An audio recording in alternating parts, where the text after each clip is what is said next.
सितारा coaching तारनगर की online video में आज आपका फिर से स्वागत है। जिस प्रकार हमने कल पढ़ा था मेवाड़ का इतिहास,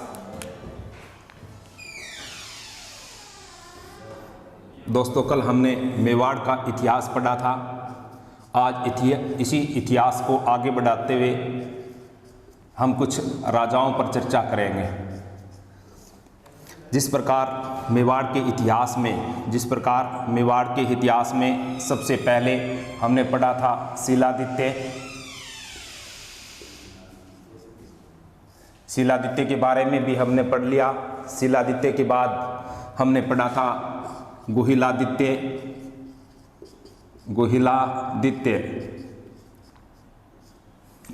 के बाद हमने पढ़ा था नागादित्य,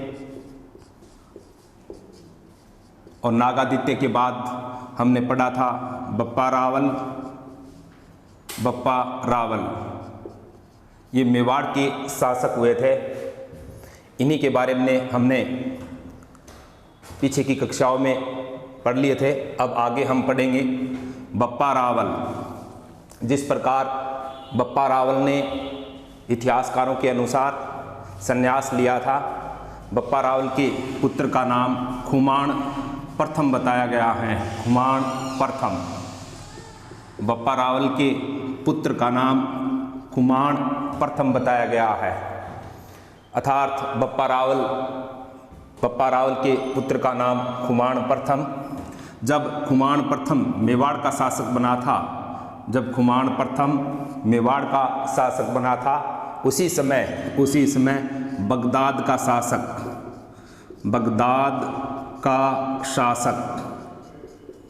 अलमायू था। बगदाद का शासक अलमायू। दोस्तों खुमान प्रथम के समकालीन बगदाद का शासक अलमायू था। अलमायू ने खुमान प्रथम पर आक्रमण किया था।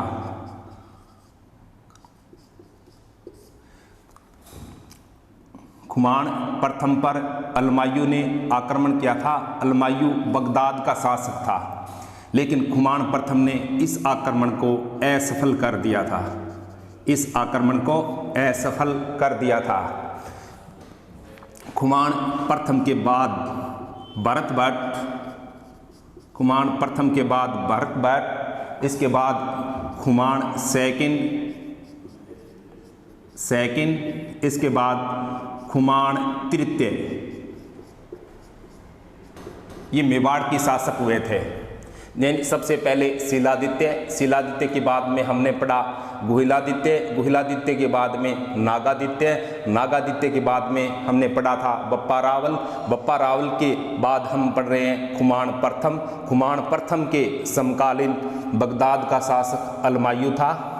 अलमायू ने खुमान प्रथम पर आक्रमण किया था, लेकिन खुमान प्रथम ने इस आक्रमण को असफल कर दिया। इस खुमान प्रथम के बाद भरत भट्ट, खुमान सेकंड और खुमान तृतीय, ये मेवाड़ के शासक हुए थे। लेकिन इतिहास में इसका कोई विशेष वर्णन नहीं है। इसलिए इतिहास में यह बताया गया है कि खुमान तृतीय के पुत्र का नाम इतिहास में यह बताया गया है कि खुमान तृतीय के पुत्र का नाम भरत भट्ट सेकंड रखा गया था। अर्थात खुमान तृतीय के पुत्र का नाम भरत भट्ट था। भरत भट्ट जब मेवाड़ का शासक बनता है तो भरत भट्ट की विशेष जानकारी आहड़ शिलालेख से प्राप्त होती है। आहड़ शिलालेख, भरत भट्ट की विशेष जानकारी आहड़ शिलालेख से प्राप्त होती है। आहड़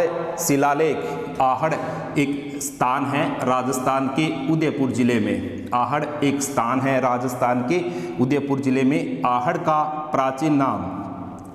प्राचीन नाम धौलकोट और अघाटपुर बताया गया है। धूलकोट और अघाटपुर। ये एक बार का प्रश्न भर्ती परीक्षा में पूछा गया था। 2009 के अंदर राजस्थान पुलिस की जो भर्ती परीक्षा हुई थी, इसी में पूछा गया था कि आहड़ का प्राचीन नाम क्या है। प्रश्न कौन सा था कि आहड़ का प्राचीन नाम क्या है। तो दोस्तों उसके अंदर आहड़ का प्राचीन नाम 4 आंसर दिए गए थे, उसमें अघाटपुर 4 आंसरों में नहीं था, इसलिए आंसर धूलकोट था और आयोग ने उसी का आंसर धूलकोट बताया था। जिस प्रकार खुमान तृतीय के पुत्र का नाम भरत भट्ट सेकंड रखा गया था। भरत भट्ट की जानकारी आहड़ शिलालेख में मिलती है। आहड़ शिलालेख राजस्थान के उदयपुर जिले में है। इसी प्रकार आहड़ के प्राचीन नाम धूलकोट और अघाटपुर बताए गए हैं। आहड़ शिलालेख में भरत भट्ट को आहड़ शिलालेख में भरत भट्ट को तीनों लोकों का तिलक बताया गया है। तीनों लोकों का तिलक यानी कौन से, यानी आहड़ शिलालेख में मेवाड़ के शासक, आहड़ शिलालेख में मेवाड़ के शासक भरत भट्ट सेकंड को तीनों लोगों का तिलक बताया गया है। इस तरह के प्रश्न परीक्षाओं में पूछ लिए जाते हैं। जिस प्रकार किस तरह के प्रश्न परीक्षा में इस तरह पूछे जाते हैं। तो दोस्तों अगर ये बात पूछी गई है कि मेवाड़ के किस शासक को तीनों लोगों का तिलक कहा जाता है, तो मेवाड़ के भरत भट्ट सेकंड शासक को तीनों लोगों का तिलक कहा जाता है। इस की विशेष जानकारी आहड़ शिलालेख से प्राप्त होती है। आहड़ शिलालेख राजस्थान के उदयपुर जिले में है। आहड़ का प्राचीन नाम धूलकोट और अघाटपुर बताया गया है। इसके बारे में आगे पढ़ते हैं। तो भरत भट्ट ने अपना विवाह राष्ट्रकूट वंश की एक राजकुमारी थी जिसका नाम लक्ष्मी देवी था।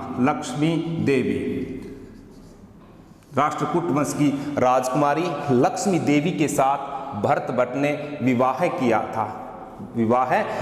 था। आगे पढ़ते हैं। तो प्रतापगढ़ शिलालेख के अनुसार प्रतापगढ़ शिलालेख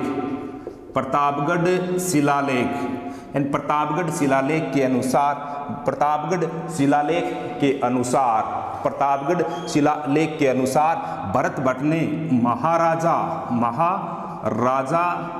धीराज की उपाधि धारण किए थे। महाराजा धीराज की उपाधि धारण करने वाला मेवाड़ का प्रथम शासक भरत भट्ट सेकंड था। जिस प्रकार आज हम पढ़ रहे हैं खुमान प्रथम, तो खुमान प्रथम के समय बगदाद का शासक अलमायू था। अलमायू ने मेवाड़ के शासक खुमान प्रथम पर आक्रमण किया। इस आक्रमण को खुमान प्रथम ने असफल कर दिया। खुमान प्रथम के साथ भरत भट्ट, खुमान सेकंड, खुमान तृतीय, ये भी मेवाड़ के शासक हुए थे। तो इसका इतिहास में कोई विशेष वर्णन नहीं है, इसका इतिहास में कोई विशेष उल्लेख नहीं है। खुमान तृतीय के पुत्र का नाम भरत भट्ट सेकंड रखा गया था। भरत भट्ट सेकंड की विशेष जानकारी आहड़ शिलालेख में मिलती है। आहड़ शिलालेख राजस्थान के उदयपुर जिले का है। आहड़ का प्राचीन नाम धूलकोट और अघाटपुर बताया गया है। आहड़ शिलालेख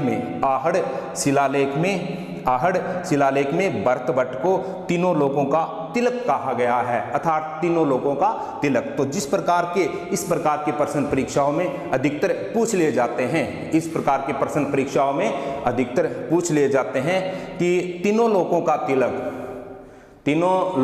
तिलक मेवाड़ का कौन सा शासक कहलाता था। तो तीनों लोगों का तिलक मेवाड़ का शासक भरत भट्ट सेकंड कहलाता था। भरत भट्ट ने अपना विवाह राष्ट्रकूट वंश की राजकुमारी, यानी भरत भट्ट सेकंड ने अपना विवाह राष्ट्रकूट वंश की राजकुमारी लक्ष्मीबाई के साथ किया था। लक्ष्मीबाई के साथ इसने शादी की थी। प्रतापगढ़ शिलालेख के अनुसार भरत भट्ट ने महाराजा धीराज की उपाधि धारण की थी, अर्थात महाराजा धीराज की उपाधि, महाराजा धीराज की उपाधि धारण करने वाला मेवाड़ का प्रथम शासक, महाराजा धीराज की उपाधि धारण करने वाला मेवाड़ का शासक भरतभट्ट सेकंड को बताया गया है। अब आगे हम पढ़ते हैं।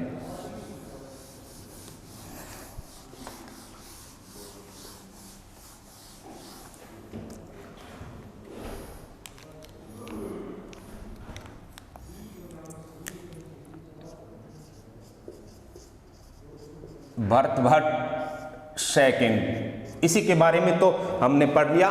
भरतभट्ट सेकंड के एक पुत्र था जिसका नाम इतिहास में अलट बताया गया है, अलट। भरतभट्ट के पुत्र का नाम अलट था। अलट को ही इतिहास में आलूराव कहते हैं, आलूराव, यानी अलट का ही दूसरा नाम इतिहास में आलूराव कहते हैं। अलट ने अपना विवाह राष्ट्रकूट वंश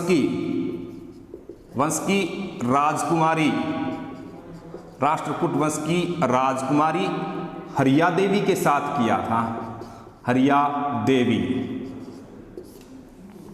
भरतभट्ट के पुत्र का नाम अलट था। अलट को ही इतिहास में आलूराव कहते हैं। अलट ने राष्ट्रकूट वंश की राजकुमारी हरिया देवी के साथ विवाह किया था। अलट ने मेवाड़ में सबसे पहले नौकरशाही प्रथा शुरू किए थे, नौकरशाही प्रथा।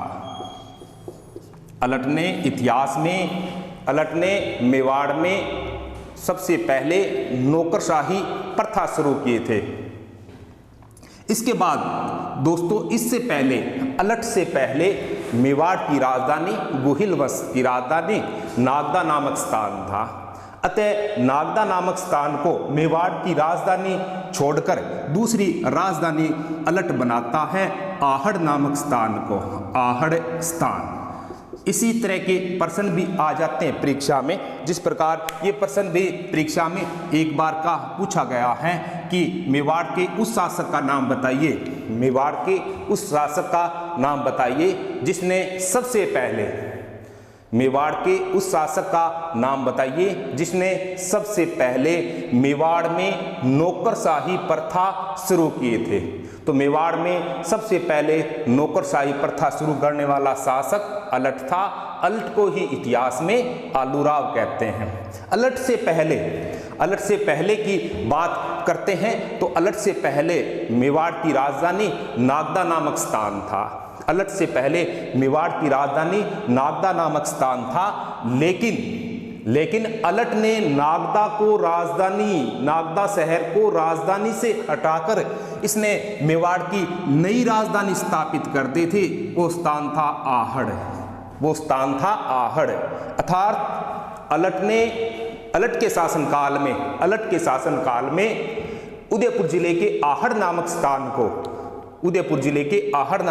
को पहली बार मेवाड़ की राजधानी होने का गौरव प्राप्त हुआ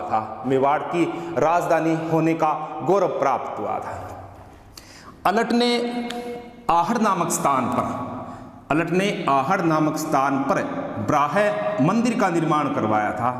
ब्राह मंदिर का निर्माण, दोस्तों, ब्राह मंदिर राजस्थान में 2 स्थानों पर है, यानी राजस्थान के 2 जिलों में ब्राह मंदिर हैं। राजस्थान का जो प्रथम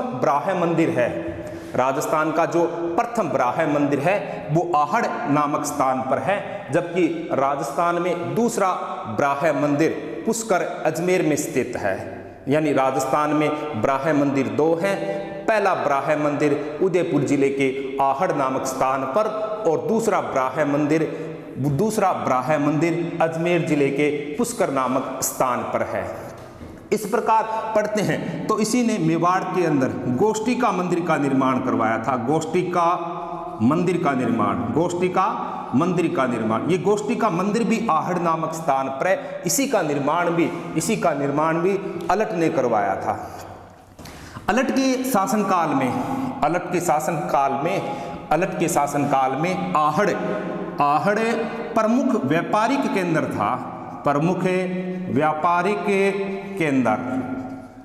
यानी किन के शासनकाल, मेवाड़ के उस राजा का नाम बताओ जिनके शासनकाल में, मेवाड़ के उस शासक का नाम बताओ जिनके शासनकाल में आहड़ प्रमुख व्यापारिक केंद्र था। आहड़ प्रमुख व्यापारिक केंद्र था। तो अलट के शासनकाल में, अलट के शासनकाल में आहड़ प्रमुख व्यापारिक केंद्र था। जिस प्रकार भरत भट्ट के पुत्र का नाम अलट बताया था, अलट का ही दूसरा नाम आलूराव बताया गया है। अलट ने राष्ट्रकूट वंश की राजकुमारी हरिया देवी के साथ इसने विवाह किया था। अलट ने मेवाड़ में सबसे पहले नौकरशाही प्रथा की शुरुआत किए थे। मेवाड़ में सबसे पहले नौकरशाही प्रथा की शुरुआत अलट ने की थी। अलट ने नागदा स्थान को मेवाड़ की राजधानी से हटाकर उन्होंने आहड़ नामक स्थान को मेवाड़ की राजधानी बनाया था। अर्थात आहड़ नामक स्थान पर अलट ने ब्राह्म मंदिर, गोष्ठिका मंदिर बनवाए थे। ब्राह्म मंदिर, गोष्ठिका मंदिर, इन मंदिरों का निर्माण भी अलट ने करवाया था। अलट के शासनकाल में आहड़ प्रमुख व्यापारिक केंद्र था। अलट के शासनकाल में आहड़ प्रमुख व्यापारिक केंद्र था। इससे आगे पढ़ते हैं दोस्तों, इससे आगे पढ़ते हैं तो अलट के पुत्र का नाम, अलट के पुत्र का नाम, इसके पुत्र का नाम, अलट के पुत्र का नाम नरवाहन था। नरवाहन, अलट के पुत्र का नाम नरवाहन, अलट के पुत्र का नाम नरवाहन था। अलट ने अपने पुत्र नरवाहन का विवाह है। अलट ने अपने पुत्र नरवाहन का विवाह है चौहान नरेश जे की पुत्री के साथ इसने अपने पुत्र का विवाह किया था। यानी अलट के पुत्र का नाम नरवाहन था। नरवाहन का विवाह चौहान नरेश जे की पुत्री के साथ हुआ था। चौहान नरेश जे की पुत्री के साथ हुआ था। इसी प्रकार आगे हम पढ़ते हैं। जिस प्रकार अलट को भी पढ़ लिया हमने, भरत भट्ट को भी पढ़ लिया, हमने अलट को भी पढ़ लिया। नरवाहन का कोई विशेष वर्णन इतिहास में नहीं है। नरवाहन अलट के बाद नरवाहन, और नरवाहन के बाद मेवाड़ का शासक शक्ति सिंह को बनाया गया। शक्ति सिंह को मेवाड़ का शासक बनाया गया था। जिस प्रकार भरत भट्ट के बाद में अलट पढ़ा हमने, अलट के बाद नरवाहन पढ़ा, नरवाहन के बाद शक्ति सिंह पढ़ रहे हैं हम। जिस प्रकार शक्ति सिंह मेवाड़ का शासक था, उसी समय मालवा का शासक शक्ति सिंह जब मेवाड़ का शासक था, उसी समय मालवा का शासक मुंज था। दोस्तों शक्ति सिंह के समकालीन मालवा का शासक मुंज बताया गया है। शक्ति सिंह के शासनकाल में ही मेवाड़ की राजधानी, शक्ति सिंह के शासनकाल में ही मेवाड़ की राजधानी आहड़ नामक स्थान था। शक्ति सिंह के शासनकाल में ही मेवाड़ की राजधानी आहड़ थी। शक्ति सिंह के समकालीन, यानी शक्ति सिंह जब मेवाड़ का शासक था, उसी समय मालवा का शासक मुंज था। मुंज ने आहड़ पर आक्रमण किया, अर्थात शक्ति सिंह पर आक्रमण किया। मुंज ने मेवाड़ के शासक शक्ति सिंह पर आक्रमण किया, और शक्ति सिंह के समकालीन मालवा का शासक मुंज था। शक्ति सिंह के समय मेवाड़ की राजधानी आहड़ थी। और जैसे ही मुंज ने शक्ति सिंह पर आक्रमण किया, तो शक्ति सिंह इस युद्ध के अंदर वीरगति को प्राप्त हुआ। अर्थात मुंज ने मेवाड़ की राजधानी आहड़ को पूर्ण रूप से नष्ट कर दिया था। नष्ट कर दी, यानी मेवाड़ की राजधानी आहड़ को नष्ट कर दी थी। मेवाड़ की राजधानी आहड़ को नष्ट कर दी थी मालवा के शासक मुंज ने। अब मेवाड़ पर अधिकार हो गया मुंज का। मुंज के उत्तराधिकारी का नाम, इसके उत्तराधिकारी मुंज के उत्तराधिकारी का नाम भोज परमार था। भोज परमार, मुंज के उत्तराधिकारी का नाम भोज परमार था। मुंज के उत्तराधिकारी का नाम भोज परमार था। भोज परमार ने चित्तौड़गढ़ में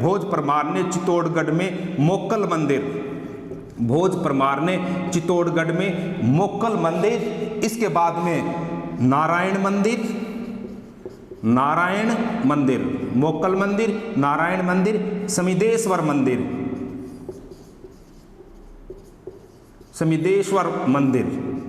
मोक्कल मंदिर, नारायण मंदिर, समिदेश्वर मंदिर और भोज सागर तालाब। जिस प्रकार मुंज ने मेवाड़ के शासक शक्ति सिंह पर आक्रमण किया, शक्ति सिंह युद्ध के अंदर वीरगति को प्राप्त हुआ। मुंज ने मेवाड़ की राजधानी आहड़ को नष्ट कर दी। मुंज के उत्तराधिकारी का नाम भोज परमार था।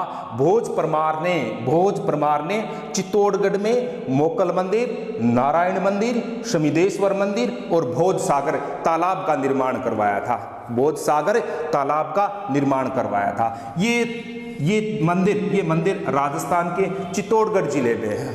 ये मंदिर राजस्थान के चित्तौड़गढ़ जिले में है। इसके बाद जिस प्रकार भरतभट्ट पढ़ा, अलट पढ़ा, इसके बाद में हमने नरवाहन पढ़ा, इसके बाद हमने शक्ति सिंह को पढ़ा। शक्ति सिंह के बाद अब शक्ति सिंह से आगे के शासक पढ़ेंगे हम।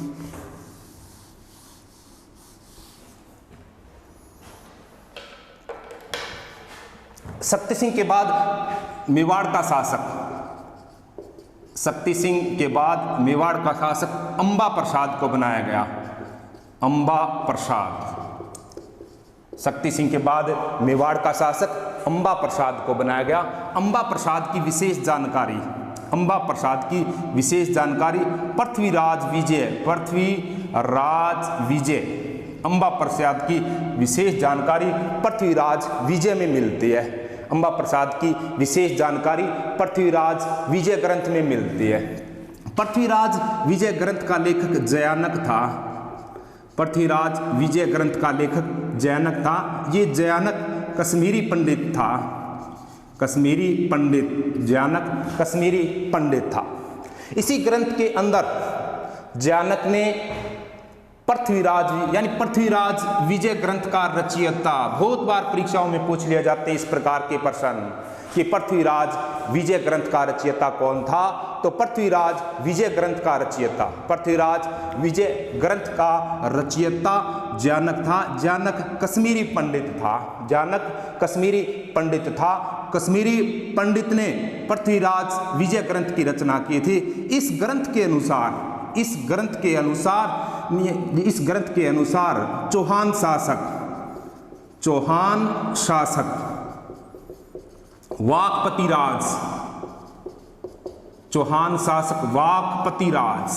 इस ग्रंथ के अनुसार चौहान शासक वाकपतिराज ने अंबा प्रसाद पर आक्रमण किया था और इसी युद्ध के अंदर अंबा प्रसाद वीरगति को प्राप्त हुआ था। अब ये परीक्षाओं में इस तरह के प्रश्न आ जाते हैं कि पृथ्वीराज विजय नामक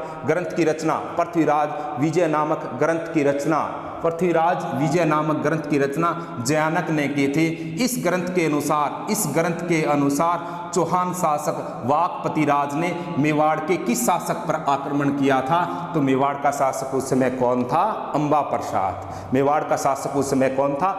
प्रसाद। इसके बाद में अंबा प्रसाद के बाद जो मेवाड़ का शासक बनता है वो रणसिंह बनता है।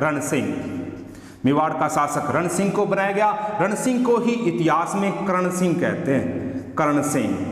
रणसिंह अर्थात करण सिंह। यानी अंबा प्रसाद के बाद अंबा प्रसाद के बाद मेवाड़ का शासक जो बनता है वो रण सिंह बनता है। रण सिंह को ही इतिहास में करण सिंह कहते हैं। रण सिंह को ही इतिहास में करण सिंह कहते हैं। इनके शासनकाल में गोहिल वंश 2 भागों में विभाजित हुआ था। गोहिल वंश 2 भागों में विभाजित हुआ था। इसी के शासनकाल में गोहिल वंश 2 भागों में विभाजित हुआ था, अर्थात गोहिल वंश की 2 शाखाएं अलग अलग शाखाओं में विभाजित हो गया। पहली शाखा थी इसकी रावल शाखा, और दूसरी इसकी शाखा थी राणा शाखा। इसी तरह का प्रश्न परीक्षाओं में फिर पूछ लिया जाता है कि मेवाड़ के उस राजा का नाम बताइए, मेवाड़ के उस राजा का नाम बताइए जिनके शासनकाल में, मेवाड़ के उस राजा का नाम बताइए जिनके शासनकाल में गोहिल वंश 2 भागों में अर्थात गोहिल वंश 2 शाखाओं में विभाजित हुआ था। तो गोहिल वंश रण सिंह अर्थात कर्ण सिंह, क्योंकि इतिहास में रण सिंह का ही दूसरा नाम कर्ण सिंह बताया गया है। तो रण सिंह अर्थात कर्ण सिंह के शासनकाल में गोहिल वंश 2 शाखाओं में विभाजित हुआ था। 2 शाखाएं थी रावल और राणा। अर्थात रावल और राणा क्या है, इसी तरह का अगर परीक्षाओं में पूछ लिया जाते हैं रावल और राणा क्या है, तो रावल और राणा मेवाड़ में गोहिल वंश की 2 शाखाएं हैं। ये मेवाड़ में गोहिल वंश की 2 शाखाएं किनके शासनकाल में विभाजित हुई थी, तो उत्तर करेंगे रण सिंह। अगर रण सिंह उत्तर नहीं है तो उत्तर हो जाएगा इसका कर्ण सिंह, क्योंकि रण सिंह का ही दूसरा नाम कर्ण सिंह है। अब आगे जाके हम पढ़ते हैं रण सिंह।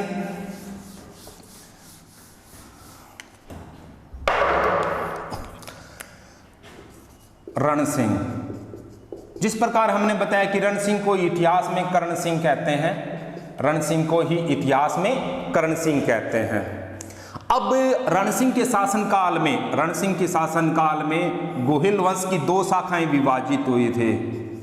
गोहिल वंश की 2 शाखाएं, यानी गोहिल वंश 2 शाखाओं में विभाजित हुआ था। इसकी पहली शाखा रावल शाखा, और इसकी दूसरी जो सेकंड शाखा बनाई गई थी वो राणा शाखा थी।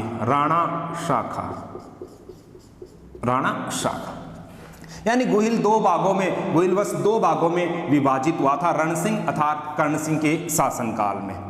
अब इसका उल्लेख पढ़ते हैं तो कर्ण सिंह अर्थात रण सिंह के 2 पुत्र थे इसके। एक पुत्र का नाम छेम सिंह और सेकंड पुत्र का नाम राहप था। राहप अर्थात छेम सिंह और राहप ये 2 भाई हैं और इनके पिता का नाम रण सिंह था। रण सिंह को ही इतिहास में कर्ण सिंह कहते हैं। इनके शासनकाल में गोहिल वंश 2 शाखाओं में विभाजित हो गया। अब रावल शाखा की जो शुरुआत की थी वो छेम सिंह ने किए थे। रावल शाखा की शुरुआत छेम सिंह ने की थी और रावल शाखा की शुरुआत छेम सिंह ने और राणा शाखा की शुरुआत राहप ने किए थे। अब इनके बाद में चलते हैं, बाद में आगे पढ़ते हैं। तो रावल शाखा की शुरुआत छेम सिंह और राणा शाखा की शुरुआत राहप ने किए थे। छेम सिंह के 2 पुत्र थे। छेम सिंह के दो पुत्र थे सामंत सिंह। सबसे बड़े पुत्र का नाम सामंत सिंह था, दूसरे का नाम कुमार सिंह था। कुमार सिंह लगभग 1172 में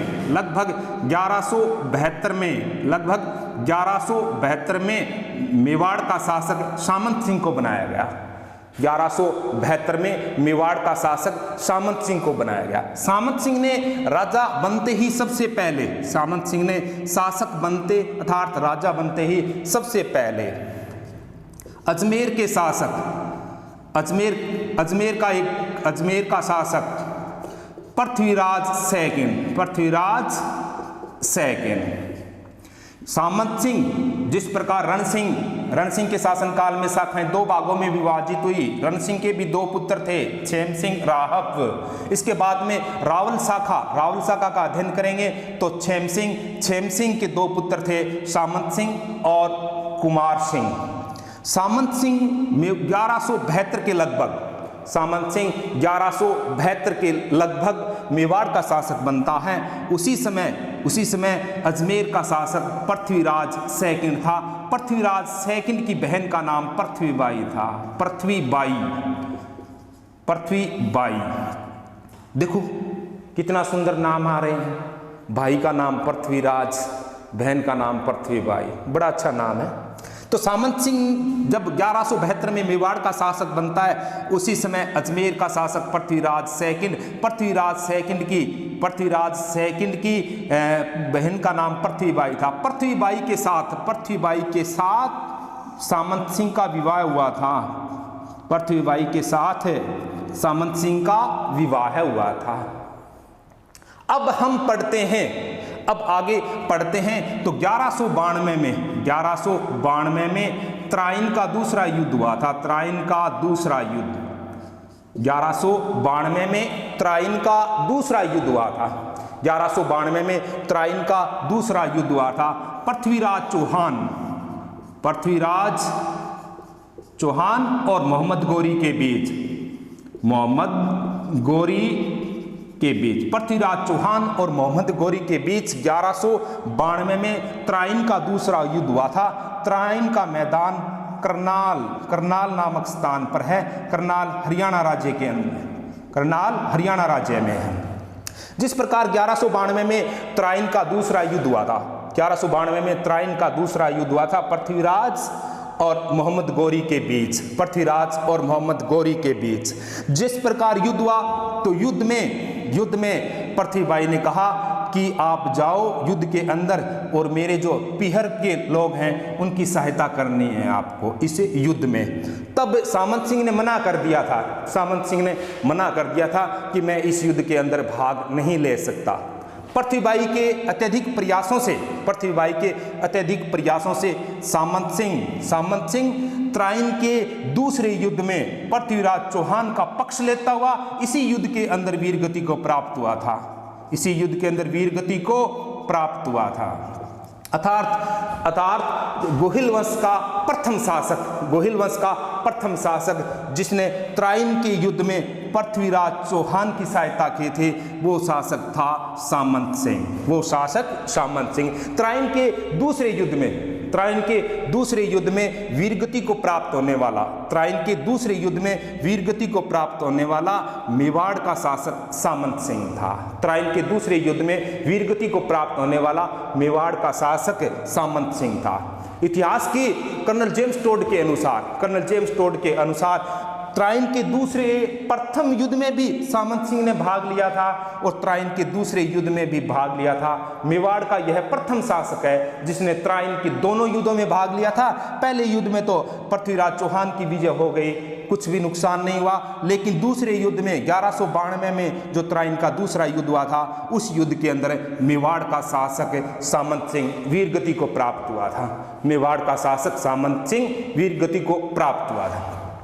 सामंत सिंह के जो दो पत्नी थी, पहली पत्नी का नाम पृथ्वीबाई बताया गया, इसकी दूसरी पत्नी का नाम करमदेवी थी।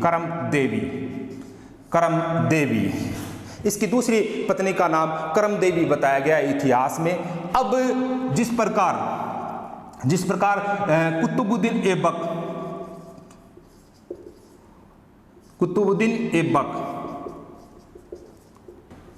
ऐबक ये मेवाड़ की प्रथम शासिका है, यानी मेवाड़ की प्रथम रानी है ये करमदेवी, जिसने कुतुबुद्दीन ऐबक की सेना का भी इसने विरोध किया था। तो दोस्तों, सामंत सिंह 1172 में मेवाड़ का शासक बनता है। सामंत सिंह के समकालीन अजमेर का शासक पृथ्वीराज पृथ्वीराज चौहान सेकंड की बहन का नाम पृथ्वीबाई था। पृथ्वीबाई के साथ सामंत सिंह का विवाह हुआ था।